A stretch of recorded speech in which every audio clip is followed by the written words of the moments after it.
Je vous donne rendez-vous dans la parole. Romains 13. On y va? On est heureux d'accueillir nos frères et sœurs qui sont avec nous indirectement, qui sont importants pour nous, et puis voilà, qu'on partage quelques moments ensemble. Nous sommes dans Romains 13, nous avons déjà fait un petit bout de chemin, et nous allons lire des versets que nous avons lus la dernière fois, à partir du verset 8, parce qu'on n'a pas fini notre sujet.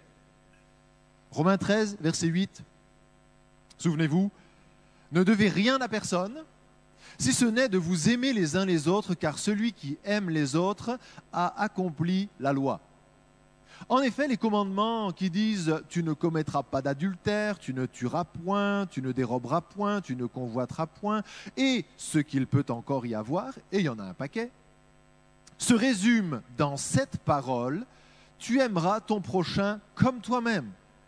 L'amour ne fait pas de mal au prochain, l'amour est donc l'accomplissement de la loi. Amen. On s'est arrêté la dernière fois pour parler de cette notion de dette. Ne pas rester endetté.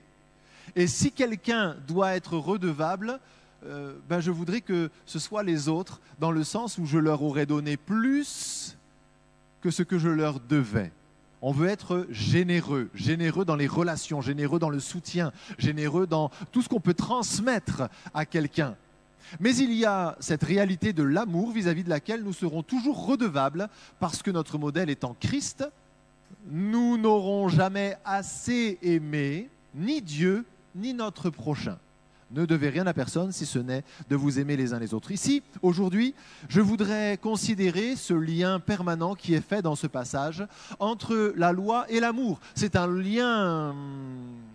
Je ne sais pas s'il faut dire d'opposition. En réalité, il n'y a pas d'opposition puisque l'amour amène à l'accomplissement de la loi.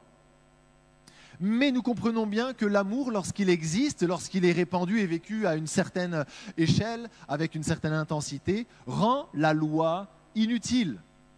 Alors, pourquoi devons-nous réglementer ? Vous avez remarqué qu'au fil des années, le code civil, le code du commerce et des affaires, le code de la consommation, les codes ne s'affinent pas, mais s'épaississent.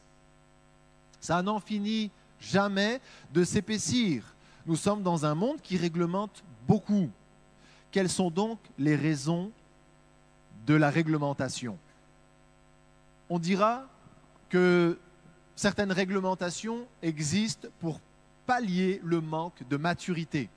Dans une maison, lorsqu'il y a des enfants, on met des règles. On met des règles en place, avec des heures, avec des endroits où il y a le droit d'aller à partir de telle heure, ou une obligation d'aller dans tel endroit, la chambre par exemple, à partir de telle heure, et on réglemente. Parce que les enfants n'ont pas la maturité pour dire « Voyons, je suis excité comme une puce, mais demain il y a école. » Je pense que Ezra ne dit jamais ça. Et il n'y a pas beaucoup d'enfants. Donc, dans un défaut de maturité évident, il faut mettre en place des règles. Les enfants, dans 5 minutes, il est 8 heures. Oh non, il est 8 heures dans 5 minutes. Ils savent très bien, il y a des règles. Et tant qu'il n'y a pas la maturité, il y a les règles. Et quand la maturité vient, on commence à ne plus parler de règles. Normal, oui ou non? Et dans la vie chrétienne, il y a aussi, et la lecture de certains textes du Nouveau Testament doit se faire dans cet esprit-là, dans la vie chrétienne, il y a aussi des règles qui sont données pour pallier un manque de maturité, qui est normal. On est tous nés bébés dans la vie réelle, on est tous nés bébés dans la vie spirituelle. Et la croissance fait son travail derrière, et ça marche plutôt mieux lorsqu'on y met du cœur aussi. Mais il y a quand même un moment, de longueur variable, pendant lequel le défaut de maturité est compensé par des règles bibliques aussi. Certains textes, que ce soit dans l'Épître aux Romains ou dans les Actes des Apôtres, sont de très bonnes illustrations de ce principe-là. Mais ce n'est pas notre sujet. La deuxième raison pour laquelle on est amené à réglementer, c'est la recherche d'harmonie. Si on veut être unis, si on veut vivre l'unité d'une alliance, il faut bien définir les termes de l'alliance, n'est-ce pas? Et ça devient une sorte de règlement auquel on se soumet volontairement pour vivre ensemble une unité. Si vous êtes marié, j'espère que vous vous êtes entendu avec votre conjoint avant le mariage sur votre projet de vie, parce que sinon je pense que ça a pas mal chauffé. Depuis, on va faire l'alliance, mais on ne va pas réglementer, on ne va pas définir nos priorités, nos valeurs, notre projet de vie. On va juste se marier, puis on va voir ce qui va arriver. C'est risqué quand même. Et il y a un moment, on réglemente, on précise des choses parce qu'on veut vivre l'harmonie. Dans la vie de la famille, il y a des règlements, même quand tout le monde est mature, on garde quelques règles parce que sinon ça devient le bazar et la vie ensemble est plus compliquée. Et on souffre dans un univers dans lequel on voudrait se bénir, alors on garde quelques règles, on garde quelques principes. Pour l'unité, pour l'harmonie, pour l'édification mutuelle, pour l'efficacité de l'Église dans ses missions, on peut être amené à valider ensemble des règles ou des axes de fonctionnement. C'est tout à fait sensé. Notamment lorsque l'Église grandit. Vous savez, lorsque vous lisez le livre de l'Exode et les suivants, vous voyez comment lorsque la nuée se levait au-dessus du camp d'Israël, symbolisant ici la volonté de Dieu que le peuple tout entier se lève pour se rendre à un autre endroit. Lorsque la nuée se levait, il y avait un ordre dans lequel les 12 tribus devaient procéder pour ramasser leurs affaires, se mettre en marche, afin que la marche soit possible. Pourquoi? Parce qu'ils n'étaient pas 20, ni 50, ni 100, ils étaient plusieurs millions. Et parce qu'ils étaient plusieurs millions, il fallait organiser les choses. Ainsi, l'organisation est aussi, la réglementation est aussi une expression de la croissance pour qu'elle demeure heureuse, pour garantir l'harmonie, la vitalité, l'efficacité malgré la croissance. Mais ici, ce n'est pas ça qui est évoqué. C'est la raison de l'existence de la loi, c'est le manque d'amour. Le manque d'amour. L'amour accomplit naturellement toutes les lois du Dieu d'amour, puisque les lois de Dieu sont l'expression d'un Dieu qui est amour. Si nous sommes amour, nous en arrivons aux mêmes lois implicitement, ça vient tout seul. Si nous étions amour comme Dieu est amour, nous accomplirions parfaitement toute la loi. Et nous, qui avons, ayant été changés, renouvelés, qui avons reçu en nous l'amour répandu par l'Esprit de Dieu, eh bien nous pouvons grandir dans cette dimension-là. Et en aimant plus Dieu et nos frères et sœurs, l'amour est patient, rempli de bonté. L'amour ne s'enfle jamais d'orgueil. Il est patient, il ne se vante pas, etc., etc. Il ne se réjouit pas de l'injustice. Eh bien, si nous avions plus de cet amour, nous aurions besoin de moins de règlements. On ne parle pas ici des règlements qui gardent l'harmonie et l'efficacité, mais de ces règlements qui sont donnés pour contrer le manque d'amour, qui fait que par manque d'amour, dans mon égoïsme, je me lâche. Dans ma tendance à juger les autres, je fais mal, alors il faut des lois. Il faut des lois et souvent avec les lois viennent des menaces. Avec le code civil vient le code pénal.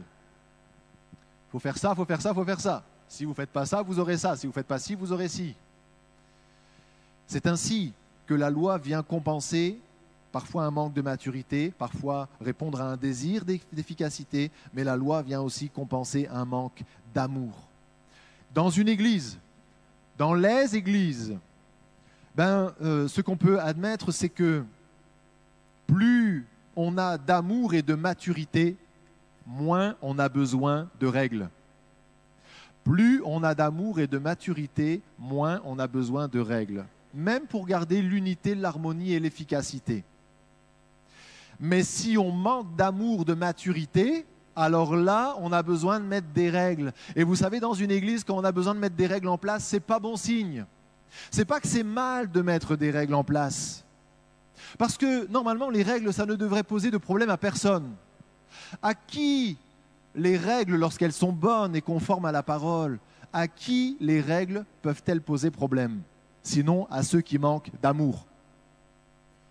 Ceux qui vivent l'amour et ceux qui poursuivent l'amour n'ont pas de problème avec les règles, puisque de toute façon, leur volonté d'aimer les tire déjà dans le sens du respect de ces règles, sans qu'elles soient forcément édictées ou imposées. Mais les règles deviennent nécessaires lorsqu'il y a un manque d'amour, parce que dans le manque d'amour, on ne s'impose plus ce qu'on devrait s'imposer pour le bien de l'autre, parce qu'on pense d'abord à soi. Parce qu'on se protège soi, on s'élève soi, on se sert soi-même, ou ses idées, ses intérêts, sa personne, etc. Mais finalement, dans une église remplie d'amour, il y a deux réalités. On n'a pas besoin de règles, en tout cas pas de beaucoup de règles, mais dans une église remplie d'amour, la deuxième vérité, c'est que les règles ne posent pas de problème, puisque de toute façon, on a l'intention de les respecter. Est-ce que c'est sensé ce que je dis là? À gauche, ils sont d'accord, à droite. C'est sensé ce que je dis là?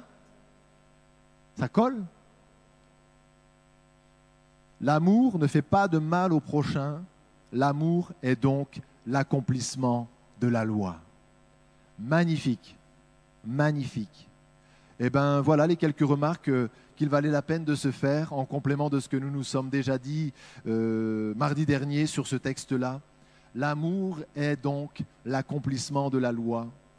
Et j'ai besoin, en français, en gaulois réfractaire que je suis, j'ai besoin de faire la paix avec la notion de règle ou de loi. Si je vais dans l'amour, j'en ai pas besoin, mais si je vais dans l'amour, ça ne me pose pas de problème qu'il y ait des règles. Parce que de toute façon, je veux les respecter, ces règles qui sont implicitement nées de l'amour, qui cherchent le bien de l'autre, le bien commun, l'unité du corps, le bien du monde dans lequel nous sommes aussi et devant lequel nous avons un devoir de témoignage. Alors je suis content ce soir, parce que je comprends que si je grandis dans l'amour, je ne vais plus avoir besoin d'être sous quelque loi que ce soit. Et je comprends aussi que si je grandis dans l'amour, ça ne me dérangera pas du tout que la loi soit maintenue, parce que je la respecterai déjà et qu'elle ne viendra que confirmer, la loi elle ne viendra que confirmer que je suis bien dans l'amour, parce que l'amour authentique accomplit la loi, ne faisant pas de mal au prochain. Eh, elle n'est pas belle la parole? Elle est magnifique. Elle est magnifique. Voilà pour ce soir. Est-ce qu'on peut s'incliner un dernier moment avant que nous partagions quelques informations? Seigneur, nous te prions à la fin de ce moment que nous avons vécu ensemble. Nous te prions de nous aider à grandir dans l'amour. Tu es amour. Dieu est amour. C'est par amour que tu as agi, par amour que tu es venu, que tu t'es humilié, que tu t'es offert sur la croix, Seigneur Jésus. Et nous te prions, Seigneur, pour que cet amour nous inspire toujours et nous remplisse toujours. Seigneur, on n'a pas besoin de se battre contre la loi. On n'a pas besoin de se battre contre des règles de bon sens, de vie, d'équilibre ou d'harmonie. Seigneur, on a besoin d'être seulement rempli de plus d'amour pour réaliser naturellement et avec joie toutes ces bonnes choses.